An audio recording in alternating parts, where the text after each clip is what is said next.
예수님께서는 제자들에게 이 십자가를 지시기 전 마지막에도 아주 중요한 교훈들을 주셨는데, 그 말씀 중에 하나가 참 포도나무의 비유라고 하는 본문의 말씀입니다. 포도나무가 좋은 열매를 맺기 위해서는 가지가 나무에 붙어 있어야 하는 것처럼, 하나님의 뜻대로 좋은 열매를 맺기 위해서는 제자들이 예수님과 하나가 되어야 한다고 하는 말씀입니다. 그 말씀을 보겠습니다. 첫째, 예수님께서는 참 포도나무요, 아버지 하나님은 포도원 지기이며 예수님의 제자들은 가지이며, 제자들이 참된 생명의 열매를 맺는 하나님의 백성들이 되는 것을 말씀하셨습니다. 이 예수님께서는 이 조금 전까지 제자들이 이 마음에 혼란스러워하지 말 것, 마음에 근심하지 말 것을 말씀하셨습니다. 이제 예수님께서 잠시 후에는 이 떠나신다고 하니까 제자들이 많이 혼란스러워졌던 것입니다. 그들에게 예수님께서 왜 떠나시냐면, 하나님의 집에 제자들의 거할 곳, 이 제자들의 집을 마련하러 가시는 것 등 여러 가지 이유를 말씀하시면서 너희들 혼란스러워하지 말라라고 그 이유들을 말씀해 주셨습니다. 그리고 그곳, 이 최후의 만찬이 있었던 그곳, 당시는 유월절 만찬으로 알았죠. 최후의 만찬이 있었던 그곳, 그 다락방을 떠나셨습니다. 이것을 14장 30절 말씀에서 이곳을 떠나가자 하시는 말씀을 우리가 볼 수가 있었습니다. 이제 그곳을 떠나서 어디로 가시냐면 감람산으로 가시는 길인데, 감람산으로 가시는 길에 예수님께서 이 말씀을 하셨습니다. 그때 이 포도나무의 비유를 말씀하신 것은 그 감람산으로 가시는 길가에 포도원들이 있었기 때문이었을 것입니다.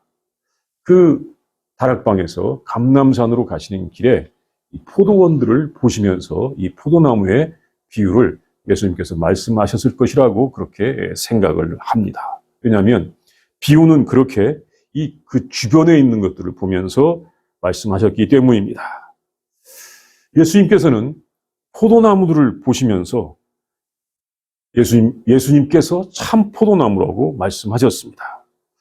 우리가 이것을 1절에서 볼 수가 있습니다. 나는 참 포도나무요, 내 아버지는 농부라. 왜 예수님께서 자신을 그때 참 포도나무라고 하셨을까? 이 말씀을 하신 배경이 있습니다. 그것은 뭐냐면, 그 백성들이 그 포도나무에 대하여 잘 알고 있었기 때문입니다.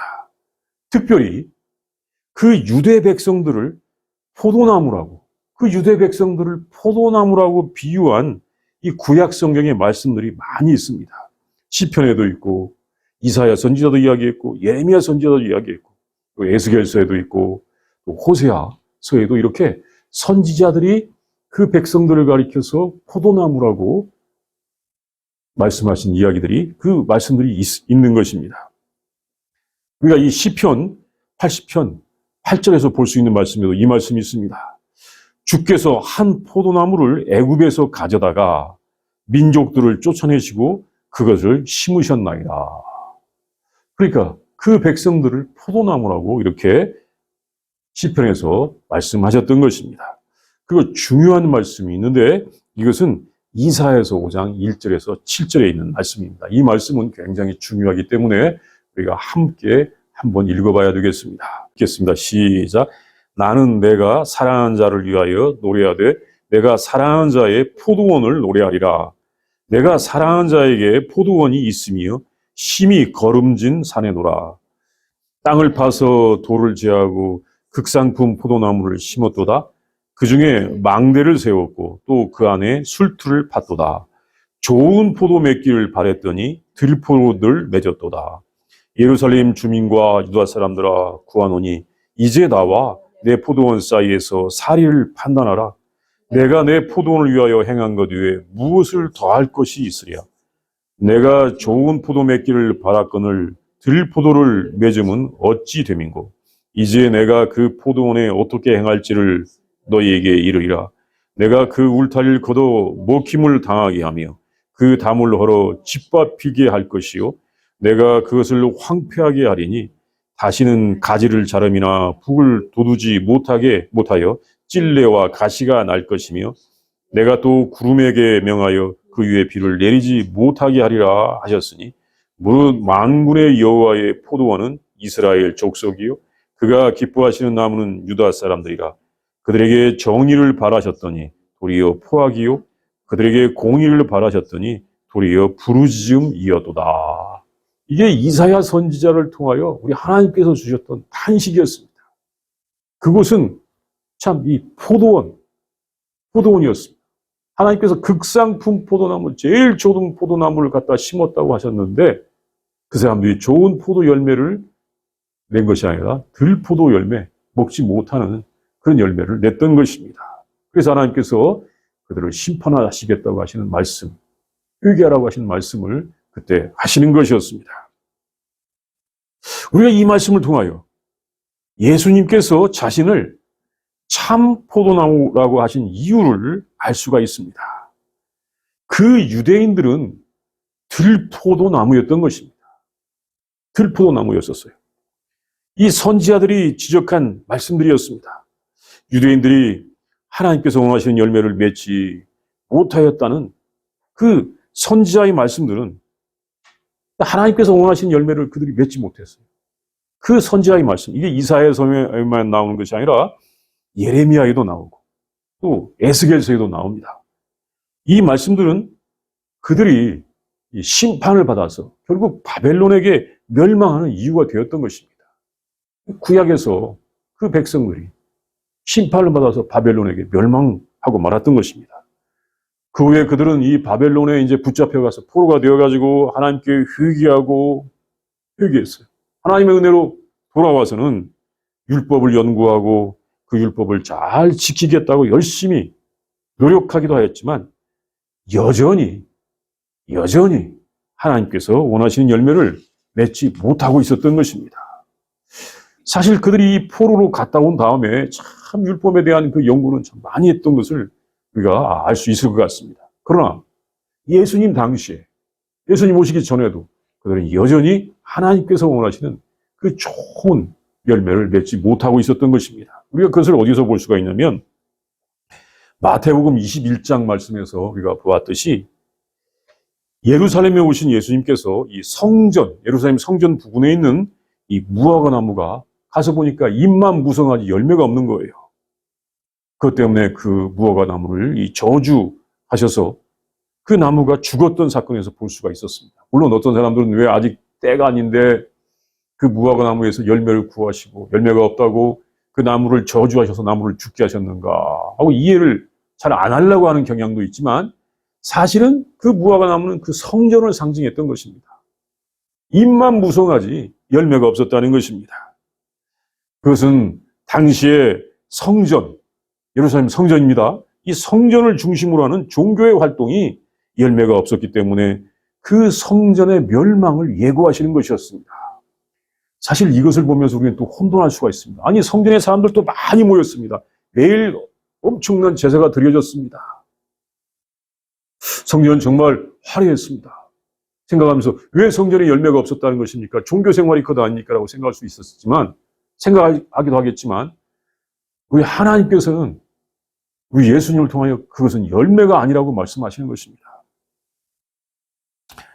그 성전, 당시의 성전을 중심으로 하는 종교 활동에 열매가 없었기 때문에 그 성전이 멸망할 것을 그 무화과 나무가 그렇게 이 말라 죽는 것을 통하여 예고하셨던 것이었습니다.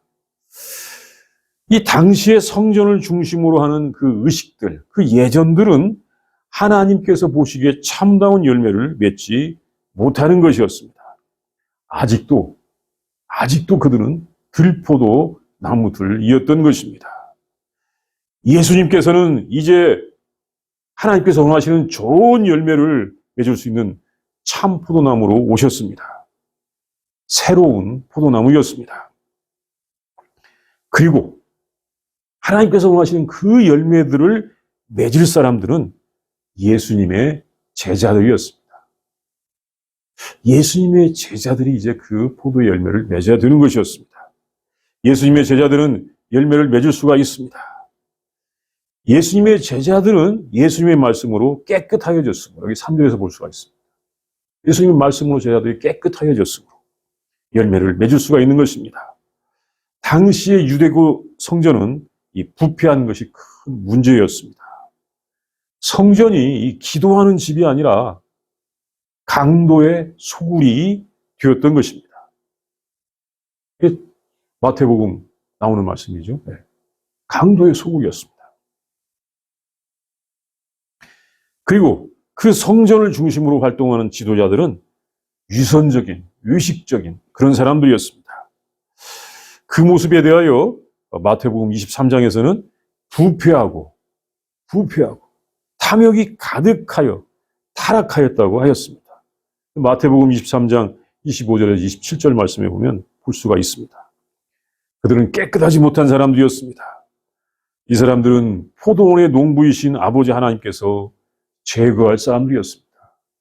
나중에 이 로마에 의해서 AD 70년에 그 성전의 멸망과 함께 제거가 되었던 것입니다. 예수님께서는 이렇게 마지막 순간까지도 하나님께서 원하시는 열매에 대하여 말씀하셨습니다. 그 열매, 하나님께서 원하시는 열매는 우리가 생각하면 성령의 열매는 사랑도 있고 희락도 있고 화평도 있고 뭐 충성, 온유, 절제, 자비, 인내, 양선, 우리가 그 열매를 먼저 생각합니다. 참 좋습니다. 우리는 그런 열매를 맺어야 됩니다. 근데 그 열매의 궁극적인 모습은 뭐냐면 하나님의 나라죠. 하나님의 나라입니다.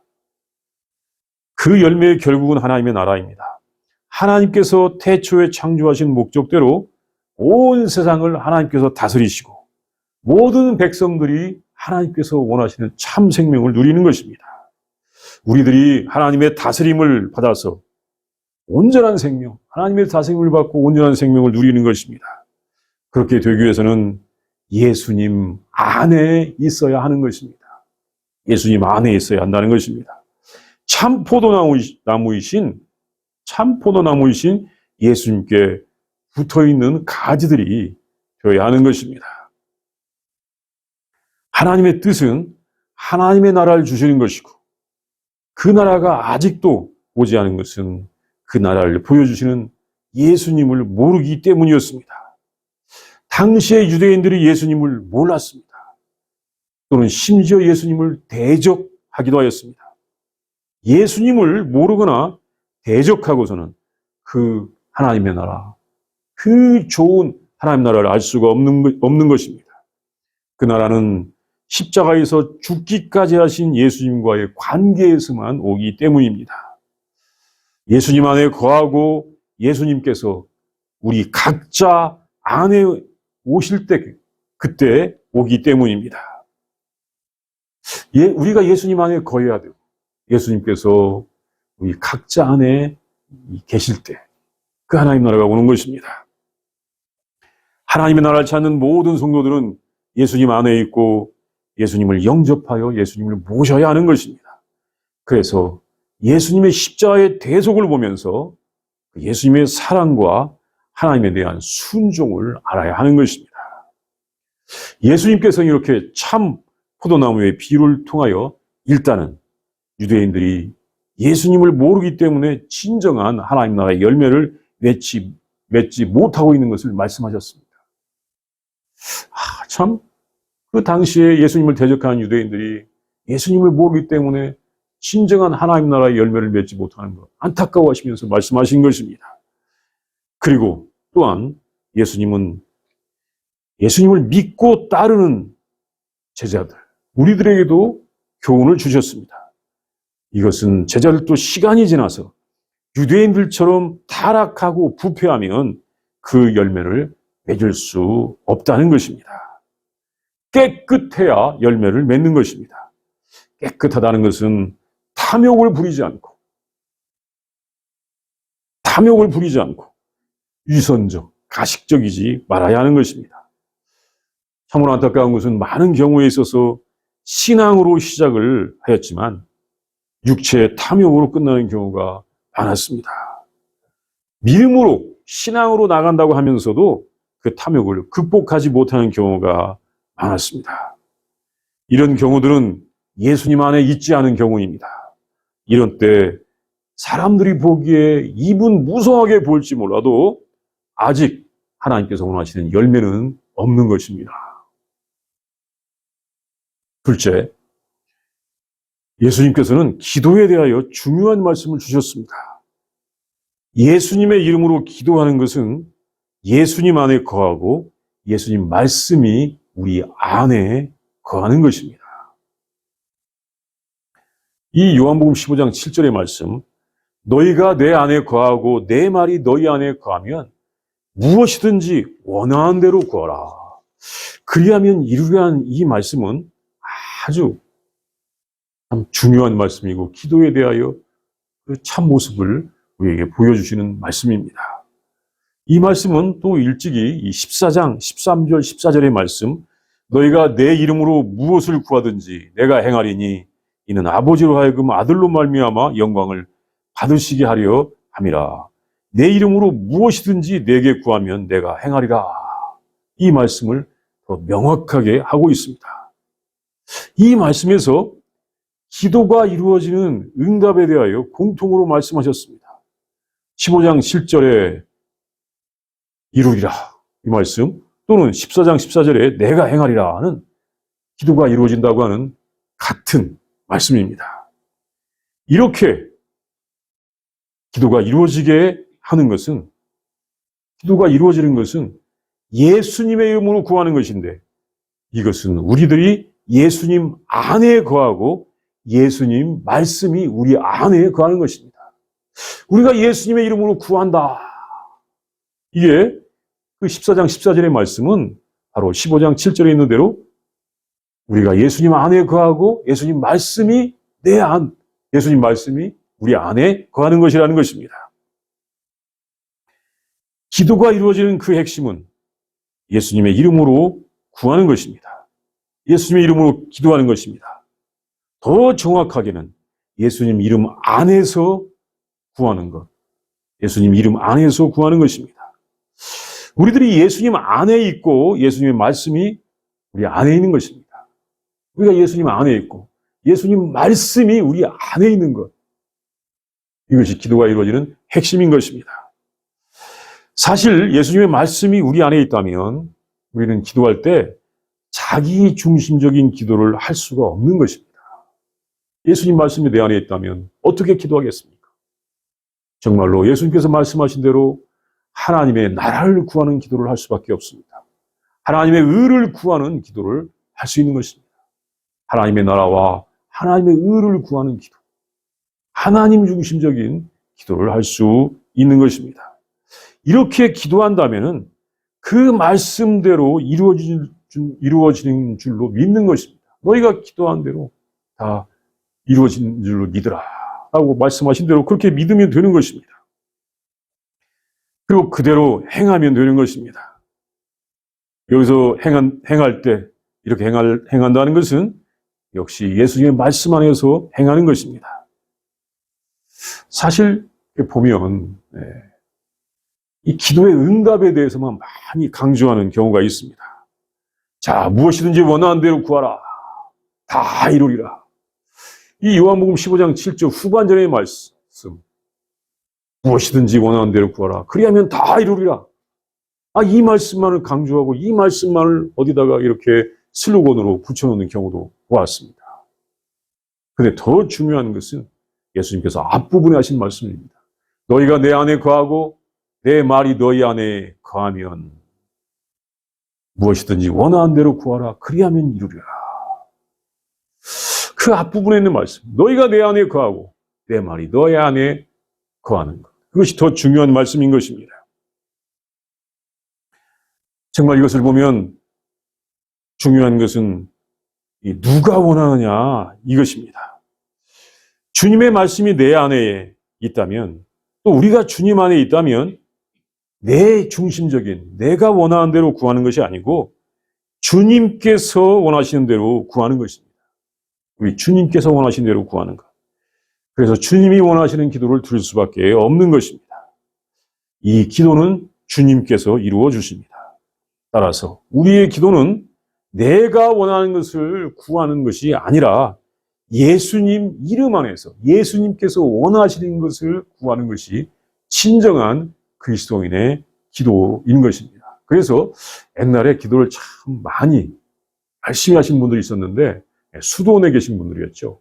그래서 그분들은 무슨 기도를 했냐면 하나님 이거 해주세요, 이거 해주세요라고 하는 그 기도보다도 어떻게 하면 내가 주님 안에 거하고 주님의 말씀이 내 안에 거하게 하실 것인가, 이것을 기도했습니다. 이것이 가장 중요한 기도였던 것입니다. 어떻게 하면 주님의 말씀이 내 안에 거하게 하실 것인가. 그래서 이렇게 기도하는 방법 중에 하나가 이제 옛날 말로 넥시오 TV나 거룩한 독서라고 하는 그런 방법이 있는데, 이분들은 끊임없이 하나님 말씀, 성경 말씀을 읽으면서 그 말씀이 자기의 영혼의 양식이 되도록 그렇게 기도했던 것입니다. 기도의 중요한 내용은 예수님의 말씀을 자신의 심령에 내면하는 것입니다. 기도 시간이 열심히 많이 주세요 그렇게 하는 것이 아닙니다.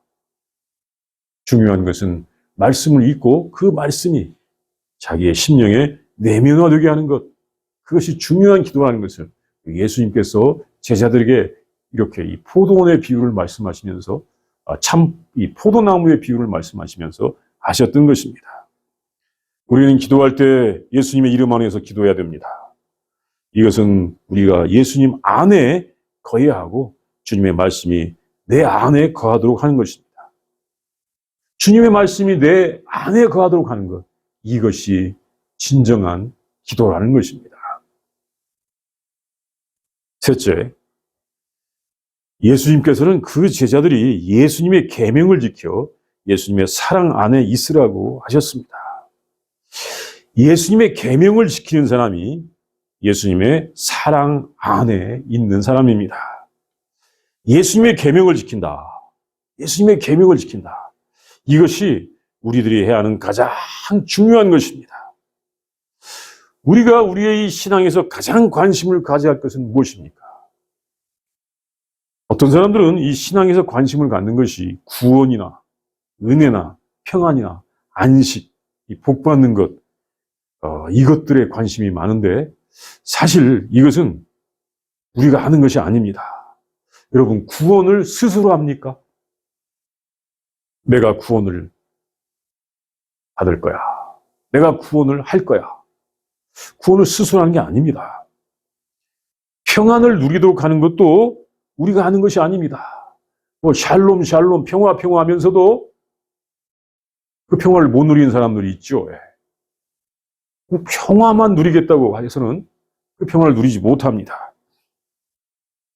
하나님께서 주셔야 하는 것입니다. 우리들이 관심을 가져온 것들은 대부분 하나님께서 주셔야 하는 것들입니다. 또 하나님께서 주실 것들입니다. 그래서 우리는 사실은 그것에 일차적인 관심을 갖지 않아도 됩니다. 평화를 누리기 위하여 샬롬 부르짖는다고 평화가 오는 것이 아닙니다. 하나님께서 주셔야 되는 것입니다. 대신에 우리가 관심을 가져야 될 것은 그 계명을 행하는 것입니다. 이것이 우리가 해야 될 목인 것입니다. 계명을 지키는 것이 우리의 관심인 것입니다. 우리의 할 일은 계명을 지키는 것입니다. 우리가 우리의 할 일을 하면 하나님께서는 하나님의 일을 해 주십니다. 계명을 지키는 것이 우리 예수님께서는 그 사랑 안에 거하는 것이라고 하셨습니다. 예수님의 계명을 지키면 예수님 사랑 안에 거하는 것이라고 말씀해 주셨습니다. 참으로 감사하게도 우리가 이 예수님의 사랑 안에 거하고 싶은 분들이 많이 있습니다. 참으로 감사한 일입니다. 그런데 어떻게 사랑 안에 거하려고 하는가라고 이렇게 보면 이 지표 중에서 주님 사랑합니다. 주님 참 사랑합니다. 아주 많이 사랑합니다라고 이렇게 입술로 고백하는 경우가 있는 것을 볼 수가 있었습니다. 참 좋습니다. 어떤 면에서 이렇게 입술로 고백하면서 주님의 사랑을 나타내는 것 참 좋은 것입니다. 그런데 정말 중요한 것은 이때 예수님께서 말씀하신 것은 예수님 사랑하는 것은 예수님의 계명을 지키는 것입니다. 예수님의 계명을 지키는 것. 그 계명은 제자들이 서로 사랑하는 것입니다. 예수님, 내가 주님을 참으로 많이 사랑합니다. 아주 많이 사랑합니다.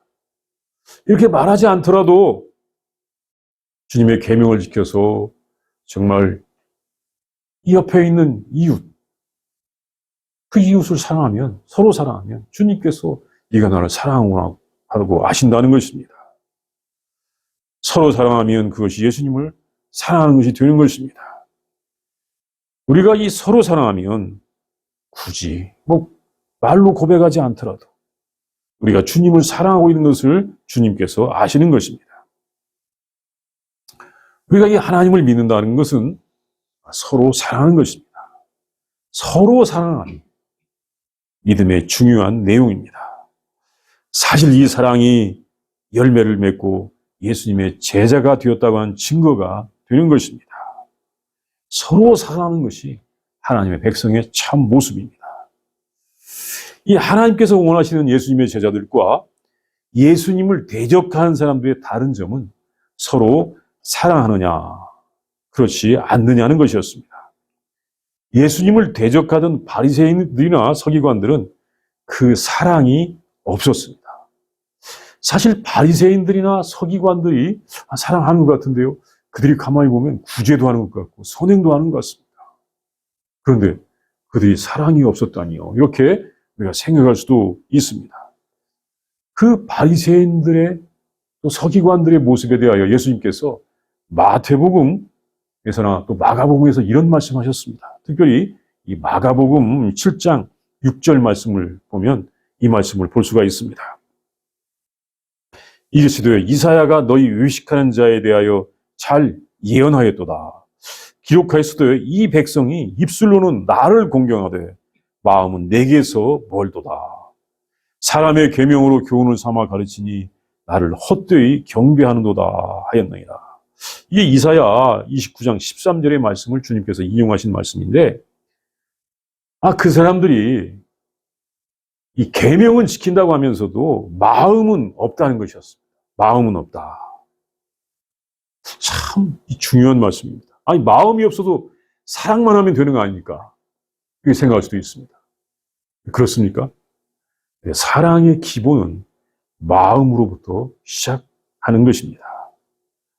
마음으로부터 서로 사랑이 없는 모습, 그들이 하나님께 책망받는 모습이었던 것입니다. 마음으로부터 서로 사랑함이 없는 모습, 그것이 바로 그들이 이 들포도나무의 모습이었던 것입니다. 하나님께서는 참 포도나무의 열매, 극상품 포도를 원하셨던 것입니다. 예수님께서 참 포도나무라고 말씀하시고 이렇게 이 비유로 말씀하셨는데, 열매를 맺지 못하는 들포도나무와 다른 점은 사랑이라고 할 수 있는 것입니다. 마음으로부터 하는 사랑이라고 할 수가 있습니다. 성경에서는 이렇게 사랑을 강조하지 않았을 것입니다. 성경에서는 제일, 절기, 이 예전 제사에 대해서 강조했었는데 이것을 통해서도 어느 정도 선행과 구제는 전달이 되었습니다. 그런데 예수님께서는, 하나님께서는 그 이상의 사랑을 말씀하셨으니 바로 그곳이 하나님의 나라인 것입니다. 그 하나님의 나라에서는 예수님의 기쁨이 가득할 것이고 우리들 또한 기쁨과 진정한 평안을 누리게 될 것입니다. 우리는 예수님께서 말씀하신 이 참 포도나무의 비유, 이 비유를 보면서 우리가 정말로 이 예수님 안에 거하면서 예수님의 사랑을 가지고 살아야 된다고 하는 것을 우리가 알게 되는 것입니다. 우리 시간 다 함께 기도합니다. 먼저 묵상합니다. 예수님께서 이 포도밭을 지나가시면서, 감람산으로 가시기 위하여 포도밭을 지나가시면서 제자들에게 나는 참 포도나무요, 내 아버지는 포도원 지기시라 라고 말씀하시면서 또 너희는 가지라고 말씀하시는 그 모습을 상상하면서 우리가 예수님 안에 있어서 참 포도나무의 열매를 맺어서 진정으로 서로 사랑하고 하나님 나라가 우리 안에 가득한 모습을 상상하며 이 말씀을 묵상하도록 하겠습니다.